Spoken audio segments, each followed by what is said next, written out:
Alrighty, welcome to another episode. Now we're going to break down the 4 agreements by Miguel Ruiz and apply the Smoky mirror wisdom to them. Sounds simple, right? But if you ever tried to live by the 4 agreements, you know how incredibly difficult that can be. Why is that? It's because we keep trying to clean the mirror instead of the self, which is the cause of the reflection. We think the problem is out there. We think being impeccable means controlling others. We think that not taking things personally means wishing other people would be less offensive. We think that not making assumptions means having no control over knowledge.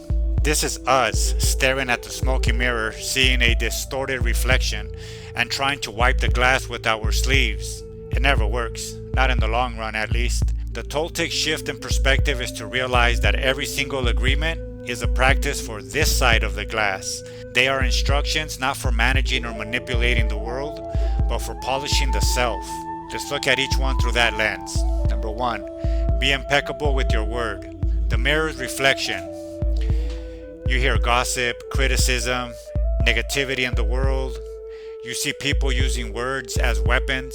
The old way of doing things, of wiping the mirror, is to try to stop others from gossiping. You get angry at negative people, you manipulate external circumstances.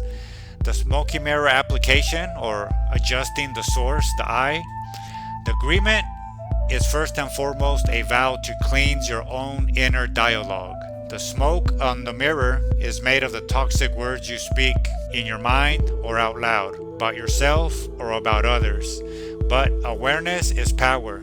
And in this case, being aware that we are smudging the mirror with our negativity, that will recenter our inner voice.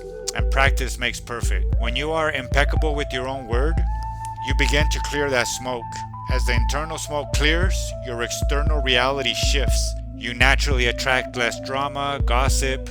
You become a source of clarity, and your very presence becomes a reflection of that inner impeccability. Number 2, don't take anything personally. Let's say you feel attacked, criticized, or offended by someone's words or actions. The old way is to foolishly wipe the mirror, meaning you believe the reflection is real. You retaliate, you defend, you internalize the hurt. You think they're out to get me. The smoky mirror to adjust the source or the self. So this agreement is the ultimate understanding that all offenses are smoke, and smoke cannot stick to a clean mirror. If you feel offended, it's because the reflection has found a matching and existing smudge on your side of the glass. This sounds brutal, but ask yourself, how did I get here right now? And start looking inward. The practice is to stop looking at the person who you think is blowing smoke and instead look at the smudge on my mirror. The practice is to stop looking at the person who you think is blowing smoke and instead look at the smudge on my mirror that their comment has stuck to. Why did it hurt? What old belief or insecurity did they attack and hook onto? The question to ask is, what within me resonated with this external event? What is this showing me that I need to heal or clear on my side of the mirror? Don't make assumptions. The mirror's reflection. The world is confusing. People are unclear. You feel anxious because you don't know what others are thinking or what's going to happen.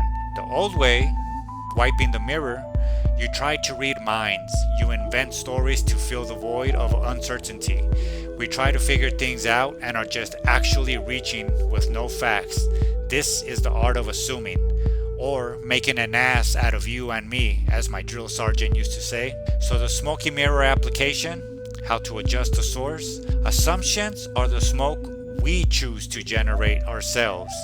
We look at a blurry reflection, and instead of patiently waiting for it to clear, we paint a terrifying monster onto the glass with our own story.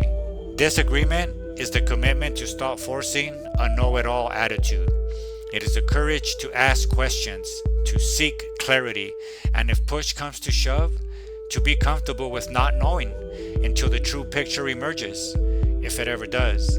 It is the practice of having faith that a clear reflection will come in its own time. Am I seeing reality? Or am I seeing a story I've guessed at with no facts or actual way of knowing? Alright, number 4, always do your best. The mirror's reflection. You see a world where you have failed, where you weren't perfect, where you broke other agreements. Before we knew of the fourth agreement, we would judge our own reflection. We would give up. We would make a really good, solid, and believable excuse to quit. And we would sell it to ourselves and others. But today we know, and knowing is responsibility. Responsibility to act. So we don't wipe the mirror, we adjust the self. Doing your best is not about achieving a perfect, smoke-free reflection. It is the very act of polishing. Some days your best will be a vigorous buffing. Other days it might just be a gentle breath on the glass and a smooth wipe. Both are perfect. This agreement is an antidote to self-judgment that the judge creates. That inner judge, that is. When you truly know you did your best under the circumstances, you can't fault yourself. You simply note the smudge and know you have the tools to clean it up tomorrow. The next time you find yourself struggling with one of the four agreements, remember the smoky mirror. The call to action is never out there. It's always in here, within.